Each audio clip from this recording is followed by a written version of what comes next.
વિદ્યાર્થીઓ કેમિકલયુક્ત પાણીમાંથી પસાર થવા માટે મજબૂર. પાલનપુરના વેડચા ગામે કેમિકલયુક્ત પાણીમાંથી પસાર થવા માટે લોકો મજબૂર. વેડચા ગામે લડબી નદીનું ગંદુ પાણી વહેતા લોકો પરેશાન. વિદ્યાર્થીઓને શાળાએ જવા માટે ગંદા પાણીમાંથી થવું પડે છે પસાર.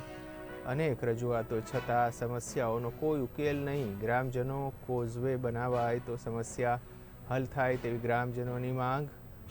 નદીનું ગંદુ પાણી ખેડૂતોના પાણીના તળને પણ અસર કરે છે. વિદ્યાર્થીઓ કેમિકલયુક્ત પાણીમાંથી પસાર થવા માટે મજબૂર બન્યા છે. પાલનપુરના વેડચા ગામે કેમિકલને યુક્ત પાણીમાંથી પસાર થવા માટે લોકો મજબૂર થયા છે. વેડચા ગામે લડબી નદીનું ગંદુ પાણી વહેતા લોકો પરેશાન. વિદ્યાર્થીઓને શાળાએ જવા માટે આ ગંદા પાણીમાંથી થવું પડે છે પસાર. ગ્રામજનોની અનેક રજૂઆતો છતાં સમસ્યાનો કોઈ ઉકેલ નહીં. કોઝવે બનાવાય તો આ સમસ્યા હલ થાય તેવી ગ્રામજનોની છે માગણી. નદીનું ગંદુ પાણી ખેડૂતોના પાણીના તળને પણ અસર કરી રહ્યું છે.